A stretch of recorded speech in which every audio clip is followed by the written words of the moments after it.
Hello. It's hello. Hello. Hello? Hello there. Welcome back to the Space School Log. Today we're going to find out what would have happened had Darth Nihilus trained Anakin Skywalker. Before we begin this video, special thanks to our patrons, voice actors, and everyone else a part of the Pente Patrol team. You want a chance to win a lightsaber in our next giveaway. Watch to the end of the video and I'll tell you exactly how you can win. Our story begins on the planet Mawan in the year 25 BBY. 4 members of the Jedi Order were sent here to put down a group of criminals and establish a governmental system. Mawan was once a beautiful planet before a civil war ravaged through their planet nearly a decade before. It was referred to by the natives as a Great Purge. After the war, lawless criminals took advantage of the power gap, and now Grandmaster Yoda, Master Plo Koon, Master Obi-Wan Kenobi, and Padawan Anakin Skywalker were here to resolve the conflict. Their entire mission was essentially to suppress the criminals and create a government that would best represent the people of Mawan. Currently, the 4 Jedi had just landed. They were searching the empty streets of the planet. People stayed inside and they were rarely seen outside of daylight. The citizens of Mawan had no peace, and the criminals would take advantage of the people whenever they were outside of their residences. Of course, the people still had to do their daily activities, but there was no local law enforcement to protect them from these criminals. Not all the criminals were from Mawan. A lot of them were bounty hunters or pirates that were kicked out of their local gangs or groups, and they eventually just came to Mawan when they heard it was free territory.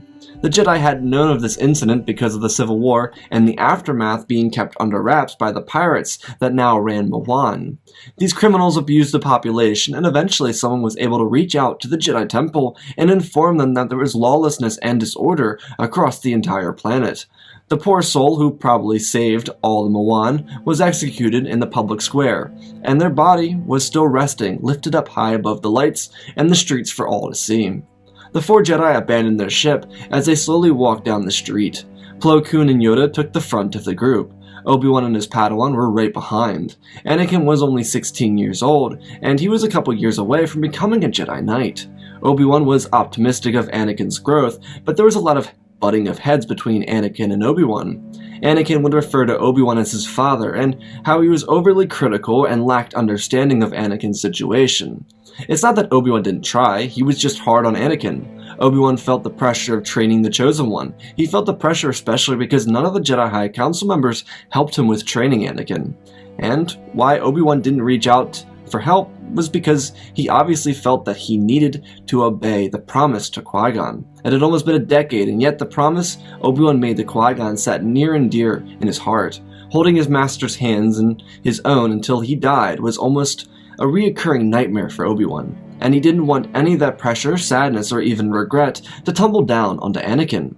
Obi-Wan knew he wasn't a perfect master, but he sincerely tried his best to be the best he could for Anakin. Sometimes Anakin saw it, other times he resented Obi-Wan. It's because Anakin knew his power, and he believed he was going to be better and stronger than Obi-Wan, which was going to be true eventually, but that was really the issue between master and apprentice. Anakin was overly confident in his abilities, and that overconfidence cost him sparring sessions with Kenobi and a lot of trust issues with his master. Regardless, the 4 Jedi walked down the street, watching small animals run in and out of holes in the sides of buildings or sewers. The streets were filled with ash and soot, while the buildings were lined with blaster marks, and even some of the buildings were torn apart by what could only be thermal imploders. Skywalker stopped in his tracks as he looked at the rubble, seeing a dead body, crushed under the weight of the building. Obi-Wan asked that Anakin keep pace with him and the other Jedi Masters, as Anakin nodded his head and sped up. The Jedi got to the town square as they all looked up and saw the body hanging from the middle of the town square. Then there was a loud bang. Plo looked over and noted that there were people cowering. They were fearful. It was close to nighttime, and the people had to lock themselves away, or else they'd face punishment for being out past curfew, something the Jedi didn't realize was something that was a part of this town's code. Yoda requested that the 4 Jedi split up and see if they could interact with any of the local population.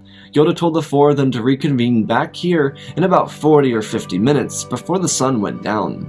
So they all dispersed. The town square broke off into 4 different sections, and then from there the city divided up into several different layers of confusion. The town was like a maze, and with the destruction of the Civil War and disorder, it was even more difficult to navigate.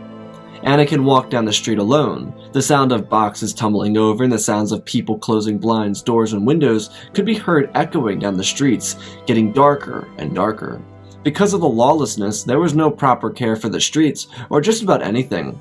As the sun fell down behind the local mountains, the streets got darker than the night. The silhouette of buildings and lampposts outlined everything, but the streets themselves were dark. Skywalker hovered his hand over his lightsaber. His body was full of fear as he tried to talk himself up, telling himself that he was a Jedi. He was a Jedi. He was a Jedi. He had to be strong for himself. If he wasn't strong for himself, he would be the first one back to the town square, looking like a fool in front of Master Yoda and Master Plo Koon. Of course, this was absolutely an irrational thought. Plo and Yoda wouldn't judge a 16-year-old boy for being a little fearful of the dark alleys and streets of a basically abandoned town. Skywalker kept up his pace as he walked forward, and they looked to the side as he caught a glimpse of an open door. For some reason, Anakin felt drawn to it as he walked towards the door. He turned his head and looked around. It was still light enough to see the street. As Anakin removed his hood from his head, he pushed the door open with the Force and pulled his lightsaber out and ignited it as he slowly walked in. The blue light shined through the room and lit up with a blue essence. Anakin closed his eyes. He felt cold shivers trickle down his back as he looked over and saw a shelf of items. It looked to be a collection of sorts. There was Mandalorian helmets, blasters from Corellia, shields from Naboo, and something else that Anakin didn't quite recognize. It was a mask of some sorts. It was hollow for where the eyes, nose, and mouth were supposed to be. There were 2 red lines that glided above the eyes, and down the middle of the head was a small, thin, black line. Anakin felt drawn to pick the helmet up. As he reached out, Anakin then heard footsteps as he sheathed his lightsaber and grabbed the helmet and disappeared into the darkness behind some furniture. A man walked in with a lantern and looked through, muttering to himself as he looked around, not noticing the forbidden mask was taken, and turning out of the room while closing the door. Anakin saw an open window as he dove out of it, slamming into some trash cans, making a terrible racket. Anakin bounced up and rounded the corner as fast as he could, putting the mask he found inside of his Jedi robes as he made sure the coast was clear. Anakin started to speed down the street to get away from the house he just entered. He looked around and then jumped into an alleyway as he hunkered down behind some trash cans. Anakin pulled out the mask, and then with a little bit of shimmering daylight left to Mawan, he placed his fingers on the mask and traced it. Anakin felt nothing. The mask was cold to the touch, but there wasn't anything special about the mask itself. Anakin continued to observe it as he turned the mask around and saw the back of the mask looking through the eye holes. Anakin held it up to his head level without bringing it too close to his face. He examined the back side of the mask, and then the mask pulled itself onto Anakin's face as he yelped in fear. Anakin cried out in terror before he was silenced and brought back to a time when there was no Mawan. Anakin looked through the mask as he noticed black robes dropping down from his body. He stood tall inside of a cruiser he'd never seen before. Anakin watched as his hand reached out, and then all of a sudden the planet from in front of him began to slowly darken. It was like whoever he was watching was consuming the planet with the Force. Anakin was in terror as the planet slowly but surely died and withered before his eyes. Anakin was taken to a dark lair. He looked at a woman with either tails or hair coming from her head, as she seemed to be wielding 3 lightsabers in the air. Next to her was a really bulky man. He looked fearsome and he was missing an eye, as it seemed. Anakin listened to them as they started speaking in a language he'd never heard before. Moments later, Anakin was looking down at his own hands, as he rose to his feet without control over his own body, a possession of sorts. Anakin's thoughts became corrupt, and then he felt something he never felt in his life. He felt true power. Anakin turned the corner as speeder bikes could be heard whispering through the air. Their sound got louder and louder as it seemed that they were approaching his location. Anakin stepped out from the street, raising his cloak over his head as he grabbed his lightsaber from his belt. Moments later, the gang of speeder bikes rang through the streets as they all stopped in front of Anakin. The pirates called out to him, demanding to know what he was doing. Anakin couldn't move. He couldn't speak. He could only watch as the pirates called for backup, assuming they'd have a citizen to beat up or even sacrifice. The pirates got excited as they one by one got off their bikes and walked forward. Without batting an eye, Anakin raised his hand and ripped one of the bikers from his feet and dragged him with the Force to his side. The man screamed out as Anakin stepped forward and placed his boot on the man's neck, crushing his windpipe slowly, painfully, just enough so that every one of the bikers could hear him crying out for help, for mercy, in his final seconds of wasteful existence. Anakin on the inside was terrified of this power. Sure, it was power, but it was too much as the sounds of a neck snapping shot through his body. Anakin then watched as the bikers all got out their weapons and fired them at him. Anakin tried to do anything to move, but there was no reason for him to feel inclined to do so. Anakin didn't even raise a hand, and every single one of the blaster shots fired halted in midair. Anakin with the mask on looked up as he shot the blaster bolts back at the pirates. Most of them were able to get out of the way, but those unlucky enough were crushed by their own shots. Anakin stepped forward. A demonic voice came from his mouth, speaking in the language of the ancient Sith. Anakin didn't understand a word, but he could feel the fear that accompanied the voice's effect. The man began to panic. Some of them prepared for the fight of their lives, while others called for backup and tried to run away. A moment later, 3 men were ripped from the ground and thrown into the air, past the clouds in the darkness, only to be killed by gravity. 4 more men then cried out of their bodies as they were ripped into shock and their force essence was drained into Anakin. Skywalker watched the pure power that sat under his hands as a lightsaber ignited from his hand, and he bolted next to the 2 men in front of him. Skywalker cut through them, slashing and moving faster than light, dancing under the grace of his own robes as they toiled in the wind as Skywalker whipped from side to side, cutting limb from limb and stabbing into every man who found themselves unlucky enough to meet him. Skywalker then turned as he saw more men coming from either direction. He finished draining the last few men as he turned and shot red lightning out of his hands. It stung. It filled Anakin, the real Anakin, with pain, as the mask seemed to use that pain to fuel it. The mask then scowled as it ripped people off their bikes. The lightsaber was thrown and cut through others. The screaming in terror. They outmanned Skywalker 100 to 1, and yet they ran in fear. Their eyes were filled with tears, and their throats clogged with pain in their last moments of lives as they were filled with terror and filled with screams of agony. The last sight they saw was the mask that drew on their fear, the mask that consumed what little they had to offer. The blade twirled around and cut through every living soul within moments as lightning shot through their bodies and melted the spirit of hope for others. It didn't take long, but most of the entire group of criminals that had owned Mawan for the last decade were dead, screaming, begging for mercy. Nihilus wasn't doing this for the people of Mawan. He finally had a host to use, a host that could provide him with much more power than he could have ever dreamed of as a mortal. He was nothing but a wound in the Force, and who better to use than the Chosen One himself? His survival was inextricably linked to the mask. The last few criminals made their approach, and they lasted long enough to see each other. The few before them were ripped apart by the Force. Their organs and bones grabbed from the inside of their skin and slowly pulled, painfully torn out and released to the floor as they withered out in pain. The last few received the most painful, most satisfactory death in the eyes of Nihilus. Anakin was released from the mask as he fell to his knees. The mask found its way into his pocket without his awareness as tears filled his eyes. Anakin looked around at the destruction around him. It was atrocious. It was pain and suffering at its finest. Anakin looked at the few remaining men alive as they begged for mercy, slowly dying as their spines were shattered or they were simply just drowning in their own innards. Skywalker looked around before throwing up and then stumbling away. The sight was too much for him to handle. It was all too much. He slaughtered so many people, and sure, maybe they deserved it, but it was not the Jedi way. It was against everything Anakin believed in as a young man, not even as a Jedi. He didn't believe in this type of behavior. He'd seen criminals on Mos Espa rip apart people who didn't pay up. He dedicated himself to a life of peace, and yet this is exactly what he was capable of. Anakin stumbled away as he felt weak. He looked at the people spread out across the ground as he ran over and fell. He felt all of his energy drained from him as he fell to the ground, his eyes losing their color and his skin draining too. Skywalker laid out across the dirty ground as his eyes shut on him, and he disappeared into darkness. Some undisclosed amount of time would pass, when he would be waking up looking at Plo Koon and Obi-Wan, both of which were holding him up, shaking him, trying to get a hold of him. Yoda sat silently, looking at the ruckus that was laid in front of him. He didn't believe Skywalker could do this. How could he? It was entirely unlikely that Anakin would have learned how to do what was done. Anakin couldn't rip people apart, he couldn't lightning people to death, and surely he couldn't force drain them into non-existence. Yoda didn't believe Anakin was possible of doing any of this, but there was no one else here on the planet. The pirates didn't do that to themselves. Someone extremely powerful did this. Obi-Wan and Plo looked at Anakin as his eyes opened. There was no pupil. His eyes were just empty as they slowly faded back into visibility.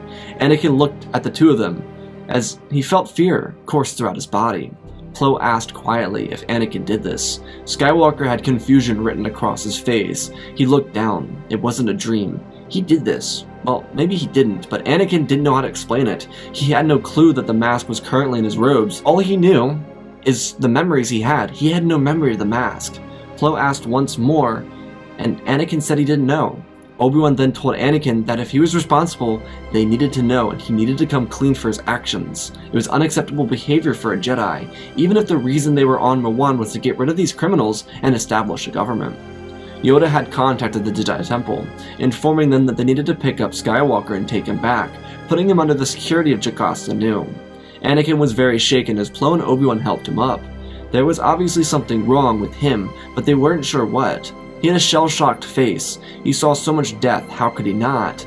But to the other Jedi, it made him seem even more guilty than not. Anakin was so confused he couldn't understand. He felt like crying, but he couldn't just do that around the Jedi Masters. It would be very inappropriate. He had no clue what to do, how to clear his name. He just looked at them with confusion. Anakin was out all night. Out, cold on the ground. The Jedi found him in the morning. They searched all over for him, but they couldn't find him. By the time Anakin woke up, there was already a shuttle from Coruscant waiting for him. The Jedi who came out looked at the wreckage in terror. They couldn't believe what had been done. It was disgraceful. It was horrific. They brought Skywalker inside the vessel, as he sat down with his hands covering his face. His thoughts focused on what could have happened during the previous night. He had no way to explain himself. All he knew is that one moment, he was in control. The next, he was ripping people apart. The mask soon faded from his memory, and he thought that he did this without the mask or any sense of influence. Was it possible he did this without being influenced to do it? It was entirely possible, but probably unlikely. Anakin sat quietly inside the shuttle. The other two Jedi didn't talk to him, both fearing that he was the one behind what they saw. They locked themselves away from him throughout the entire journey back to Coruscant. This furthered Anakin's fear of himself, believing that he was truly capable of doing what he did, of being such a vile beast. When they returned to Coruscant, Anakin was taken to the archives where he was confronted by Jocasta Nu. She told Anakin that he was supposed to be shadowing her and helping her with whatever it was that she needed him to do. It was essentially just something to keep Anakin preoccupied until the Council came up with a punishment for his actions. Anakin wasn't exactly fond of this, but the terror on his mind led him to believe that maybe he deserved this. But he couldn't connect the dots to this experience. After a day working for Jocasta Nu, Anakin returned to his room and settled down. When he took off his robe, he felt some unnecessary weight. And then, when he searched his robes, his face almost turned pale. He looked at the mask. He remembered everything. It was like when the mask wasn't visible, he couldn't remember it existed. But now he was filled with memories, the same ones from the night before on Mawan. Anakin dropped the mask, but it didn't matter. It was progressive, and as the mask left his hands, it clung to his face, and he fell on his back. As his nails dug into his face as he tried to rip it off of him, his face began to bleed, and his control of his body ceased. The robes were raised over his body as he rose to his feet and walked out into the temple hallways. Coruscant was shrouded in darkness. It was nighttime, but the power coming from the Jedi Temple awoke even Palpatine. He was sleeping, but there was an ancient darkness alive inside of the Jedi Temple. Who could it be? Palpatine didn't know. Anakin walked through the temple like a ghost. His presence was unnoticed by any soul still awake. Anakin walked into the archives and opened up a vent in the wall as he climbed in and covered his tracks. He slowly walked throughout the vents as he found his way to the bottom. He pulled his lightsaber out and cut a hole in the floor as he leapt down through the hole. Anakin looked up as he saw a massive structure sitting perfectly placed under the Jedi Temple. It was another temple. He leapt down and landed on top of the structure and slid down to a little edge where he could walk under the spire on the top of the temple. Anakin used the Force and watched as the structure began to open. Anakin raised his hands as a voice called out to him. Nihilus's mask turned around and stared down Sidious. The Dark Lord was in shock. Sidious couldn't believe it. How could Nihilus be alive? Sidious stepped back as Nihilus didn't hesitate to seize his advantage from Sidious. Nihilus waited more than a millennium to have his revenge. He wasn't going to just allow Sidious to take away his glory. Nihilus lunged at Sidious, using a Sith howl as he ignited the lightsaber Skywalker into Sidious' stomach. The Dark Lord didn't expect it as he tumbled to his knees. Nihilus grabbed a hold of Sidious' jaw as he sheathed his lightsaber and placed his other hand on Sidious' face. Nihilus began speaking in the language of the ancient Sith. As Sidious' existence was extracted from his body, he cried out in agony. Nihilus was not going to let his return be silenced by another Sith. Sidious looked into the mask and saw darkness as his essence slowly drained from his body. He couldn't stop himself from this. Nihilus took all the power of Sidious and ripped his neck to the side as he killed the modern Sith Lord. Nihilus looked down as he turned his attention to the temple next to him. Anakin stood in a polarized state of mind. Nihilus reached out his hand as he pulled the Force and opened up the rest of the temple as it began to open up. Anakin looked at what sat below. It seemed to be a massive structure, a weapon of sorts. Nihilus began to speak in the ancient dialect of the Sith as the weapon expanded. Anakin realized what was about to happen, and yet he was nothing but helpless. The Sith temple began to shake, and then from the interior, a massive ringing shot through as a laser flung up past his face, melting the robes and mask of Nihilus and the skin as it ripped through the Jedi temple. Anakin looked up as his face sealed, and then the Jedi temple above him shot into the atmosphere as the structure tore apart and the people inside vanished into dust. The Jedi temple was ripped out of the ground. As for all the members left inside, they perished. Anakin then dropped to his knees as his physical form couldn't handle the amount of fire and pressure ripping out of the Sith temple. The Jedi were dead, and so were the Sith. Anakin's last moments of inconsistent breathing were filled of a hollow watching of the home he lived in for 7 years disappear before his very eyes. Smoke filled the air, and then from the sky rained Jedi robes and kyber crystals. It was like slow motion as the air filled with toxicity and artifacts of the past draping past him. And then, from under the Sith temple, it imploded, creating a suicidal blast that eradicated miles of land from below the ground, destroying blocks of citizens, high-rises, poor people, schools, and offices, all within minutes. The shock of the explosion sent ripples throughout the city as glass structures shattered and the people's ears inside of them bursted. The city world was filled with chaos and fear. Anakin's eyes closed as the heat melted him and disintegrated around him. News would eventually reach the 3 Jedi in Mawan as they learned of the destruction of their Jedi temple. Hundreds of surviving Jedi across the galaxy wouldn't know what to do. They couldn't return to their temple or their home. Most of them would come back to Coruscant to help save the people lost in the rubble. The people of the galaxy didn't know how to understand what had happened. It was a terrible event, killing not just most of the Jedi Order, but nearly 2 million citizens of Coruscant, not including the 4.5 million residents who lost their hearing because of the magnitude of the blast, and the 6.25 million residents who experienced injuries or wounds from the shock, shattering of glass, or pain from the explosion. The moment would shock the hearts of the entire Republic, not just the Republic, but the entire galaxy, with no one knowing who to blame for this loss of life. Dooku, having lost his master, wouldn't know how to continue pushing for the death of the Jedi after watching what happened to the Jedi Temple. He was at a loss, and so was the galaxy. They would eventually collect together and memorialize the dead and move on.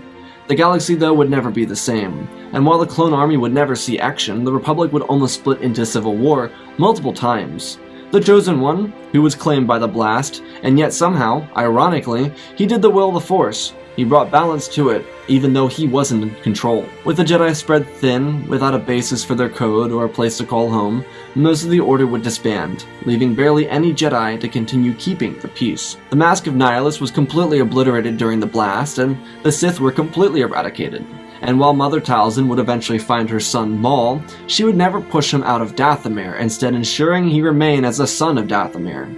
Obi-Wan, Plo, and Yoda would start their own smaller order, attracting 20 or so survivors.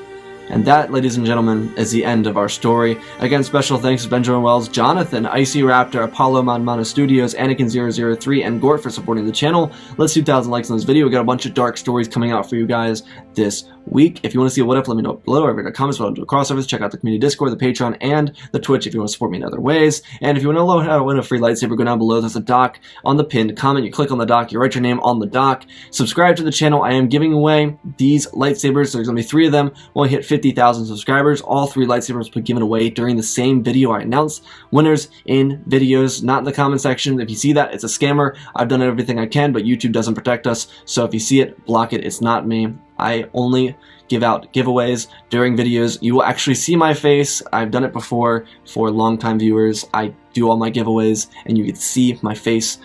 So that's how you know it's legitimate. And let's talk about our story. This was really dark. Holy crap! This was really dark. I don't know where this came from. I'm in a good mood. Don't worry. I am okay. But this was really dark, and I thought honestly it had to be dark. It's the Lord of Hunger. It is a guy that literally ate an entire planet. There is no way this story cannot be dark. Now, I know technically the title says, what if he trained Anakin? I just don't see Nihilus being patient enough to train Anakin. I'm not gonna lie. I don't think Nihilus is gonna sit there and try and be like, no, you do this. He's gonna just be like, you know what? I'm gonna do it myself.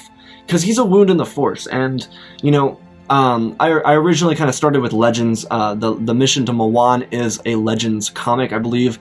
And it was originally Yaddle, so I switched around Plo Koon and Yaddle because Yaddle is, well, spoiler alert, dead in canon by this point, so I wanted to change that up, so I kind of connected the continuity between canon and Legends, and then I just kind of went from there, and I had fun with this one.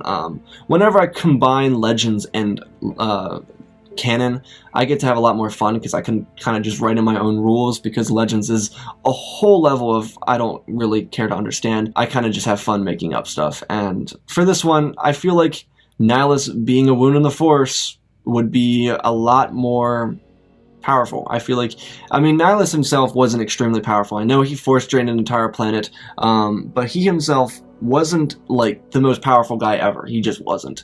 But doesn't mean he can't possess somebody. He's a wound in the Force, and that's not really explored too much as far as I am aware, so I decided to have some fun with it. Let him possess Anakin, which would literally make him God. Like, he would be the ones from Mortis, essentially. He would just be so unstoppable, and that's why he kills Palpatine, because he has the power of the Chosen One. Yes, Anakin doesn't reach full potential, he just has the power of the Chosen One. So Anakin doesn't have to reach full potential. Nihilus just has to understand how to use that potential and use that power. And I believe that Nihilus would have been extremely powerful. Now this is really dark, and well, I guess I subverted your expectations. You expected Anakin to come back in the end and do something because he's a good person, and I decided I didn't want to do that. I originally kind of started this one, and I was like, this is going to be really dark. And it went really dark. That was one of the few times that I started with something really dark, and it stuck all the way. No one really wins in this situation. I mean, the galaxy wins, but no one truly wins. Anakin has a painful death. He has a very painful, like, last 48 hours of life. Like, like his last 48 hours of life involve him massacring 100 people, getting stuck inside of the Jedi archives, and then destroying, like, half of Coruscant. Like, seriously, not half of Coruscant, but, like, literally killing 2 million people, did I say it was? I think 2 million people plus a couple thousand Jedi. You know, he just, like, he's responsible for that technically. Not really, but, you know, that's his last moments of life.